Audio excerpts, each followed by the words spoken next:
안녕하세요, 여러분. 오늘 딥다이브. 트럼프 행정부가 다시 꺼내든 상호 관세 카드. 이거 한번 제대로 파헤쳐 보겠습니다. 특히 항공 제품에 25% 관세를 물리겠다 이런 발표가 있었죠. 발효가 8월 1일로 연기되긴 했는데 화장은 이미 느껴지고 있습니다. 여러분이 보내주신 자료들, 그러니까 트럼프 대통령 발언부터 시장 반응, 또 한국 내에 좀 엇갈리는 목소리, 동남아 국가들 움직임까지 쭉 엮어서요. 이게 대체 무슨 의미인지, 우리한테 어떤 영향을 줄지 명확하게 짚어드릴게요. 자, 바로 시작해볼까요? 네, 좋습니다. 핵심은 역시 한국과 일본 제품에 대한 25% 관세 계획이죠. 이게 당초보다는 조금 미뤄져서 8월 1일 발효 예정이고요. 근데 좀 흥미로운 게 대상 국가가 한국, 일본 포함해서 14개국이나 되고 세율도 다 달라요. 미얀마나 라오스는 40%, 말레이시아는 25%, 이런 식입니다. 아, 국가마다 다르군요. 네, 그렇죠. 그러니까 협상의 여지를 좀 남겨뒀다고 볼 수도 있는데 일단 충격은 던져진 셈이죠. 트럼프 대통령이 계속 상호적이지 못하다 이 점을 엄청 강조하던데요. 이게 구체적으로 뭘까요? 그냥 무역 적자 이것 때문만은 아닌 것 같기도 하고요. 네, 바로 그게 포인트입니다. 표면적으로는 한국이 미국 상품에 4배나 높은 관세를 매긴다 이런 주장을 하고 있고요. 또 미국산 자동차가 한국 시장에서 점유율이 너무 낮다거나 한국차가 81%니까요. 쌀 관세가 500%가 넘는다. 이런 소위 비관세 장벽들, 그러니까 세금 외의 규제나 관행 같은 거요. 이런 걸 문제 삼고 있어요. 네네. 하지만 조금 더 깊게 들여다보면 단순히 이런 개별 품목의 불균형 문제라기보다는 환정 문제, 그러니까 중국 상품 같은 것들이 베트남 같은 제3국을 통해서 미국으로 들어오는 걸 막겠다. 이 의지가 상당히 강해 보입니다. 아, 환적. 그게 또 중요하군요. 네, 베트남하고 협상할 때도 환정 물품에는 40% 관세를 매기는 조건이 들어갔거든요. 이게 딱 그걸 보여주는 거죠. 그렇군요. 환적 방지가 이번 관세의 또 다른 핵심 축이라는 말씀이시네요.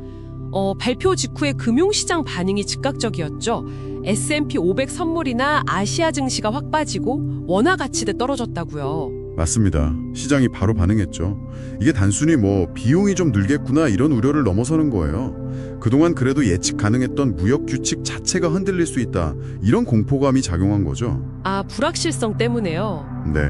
그래서 일부 분석가들은 이걸 그냥 단기적인 조치가 아니라 트럼프 행정부가 추진하는 좀 더 큰 그림, 그러니까 장기적인 미국 경제 개조 프로젝트의 일부다 이렇게 해석하기도 합니다. 미국 무역 정책의 근본적인 변화를 예고하는 신호일 수 있다는 거죠. 이야기가 점점 커지네요. 상황이 이러니까 한국 내부 반응이 정말 뜨거울 수밖에 없겠어요. 특히 우리 경제가 수출 의존도가 높다는 게 제일 큰 걱정 아니겠습니까? 그렇죠. 이미 지난 5월에도 대미 수출이 줄었다는 소식도 있었고요. 맞습니다. 경제적 타격에 대한 우려는 상당히 현실적이에요. GDP가 단기적으로 1% 떨어질 수 있다. 총수출이 최대 60조 원까지 감소할 수 있다. 이런 예측까지 나오니까요. 60조 원이요? 와. 네. 그래서 정치권의 대응 방식도 아주 뚜렷하게 갈리고 있습니다.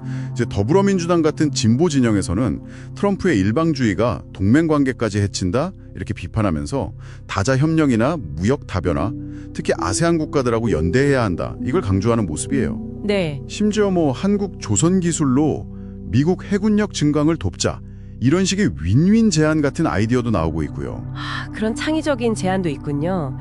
반면에 보수 쪽인 국민의힘에서는 좀 문제의 원인을 다르게 보는 것 같던데요. 네, 맞아요. 그쪽에서는 현 정부의 몇몇 조치들, 예를 들어서 대북 확성기 방속을 중단하기로 한 거나 중국 전승절 행사에 참석을 검토했던 것 같은 그런 일들이 미국에게 혹시 반미 신호로 잘못 비춰줘서 상황을 더 나쁘게 만든 거 아니냐 이런 주장을 하고 있어요. 아, 원인 진단이 다르네요. 네. 그래서 해법도 다릅니다. 트럼프 대통령하고 빨리 아주 고위급에서 직접 만나서 한미동맹이 굳건하다는 걸 다시 확인하고 문제를 풀어야 한다. 이른바 동맹 우선 해법과 총력 외교를 촉구하는 거죠. 그렇군요. 양쪽 다 고위급 협상이 필요하다는 데는 동의하는 것 같은데 접근법에서 차이가 크네요. 네, 아주 명확합니다.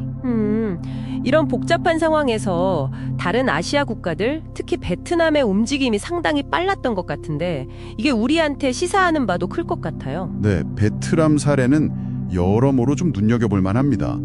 선제적으로 고위급 협상을 했잖아요.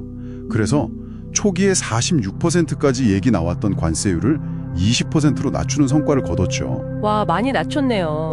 네, 그런데 아까 말씀드렸던 그 환적 상품에 대해서는 40% 세금을 부과하겠다.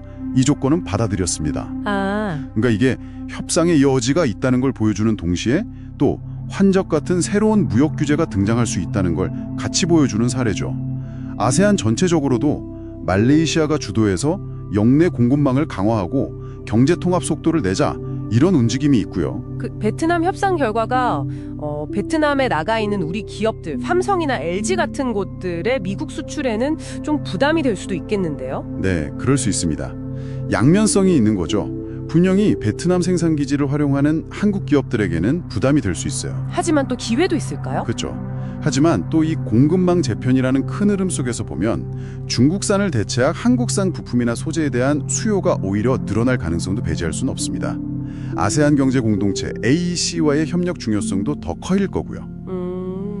결국 한국에게는 이게 위기이면서 동시에 전략을 잘 짜면 기회가 될 수도 있는 그런 상황인 거죠. 그렇군요. 위기이자 기회다. 그러면 한국이 앞으로 고려해야 할 전략적인 선택지들 뭐가 있을까요? 고위급 직접 협상은 양쪽 다 강조하는 부분이고 그 외에는요? 무역 다변화하고 공급망 회복력 강화 이건 이제 뭐 선택이 아니라 필수가 됐고요. 기존의 한미 FTA를 전략적으로 잘 활용하면서 동시에 새로운 무역 협정을 찾아보는 노력도 필요합니다. 그리고 일본이나 EU처럼 우리랑 비슷한 입장에 있는 나라들하고 같이 목소리를 내고 다자주의 틀을 활용하는 것도 중요하겠죠. 공조가 필요하군요. 네. 아까 말씀드린 뭐 조선 기술 제공이라든지 아니면 미국산 에너지를 더 많이 수입하는 방안이라든지 이런 구체적인 윈윈 카드들을 좀 더 적극적으로 검토해 볼 필요도 있어 보입니다. 네, 오늘 딥다이브에서는 트럼프 행정부의 상호 관세 움직임부터 시작해서 한국 내의 다양한 반응들, 또 동남아의 대응, 그리고 우리가 고민해야 할 전략까지 정말 폭넓게 짚어봤습니다. 네. 이 모든 상황을 딱 꿰뚫는 키워드가 있다면 그건 바로 경제 안보인 것 같아요. 이제 단순히 물건 싸게 사고 파는 그런 무역의 시대를 넘어서 경제가 곧 안보고 안보가 곧 경제와 직결되는 시대로 빠르게 가고 있다는 걸 보여주는 거죠. 그렇죠. 이건 여러분의 투자 결정이나 소비 패턴, 뭐 더 나아가서는 글로벌 경제 시스템 전체에 영향을 줄 수 있는 아주 큰 흐름입니다. 네, 맞습니다. 마지막으로 여러분께 이런 질문을 한번 던져보고 싶습니다. 트럼프 행정부가 상호성 그리고 환적 방지 이런 걸 내세우면서 경제랑 안보를 아주 노골적으로 연결시키고 있잖아요. 그렇다면 우리도 단순히 관세율을 얼마 깎느냐 여기에만 매달릴 게 아니라 어쩌면 한국의 조선기술 같은 그런 전략적 자산을 활용해서 경제적 양보와 안보 협력을 좀 주고받는 더 창의적이고 복합적인 협상 카드를 꺼내야 하는 시점은 아닐까요?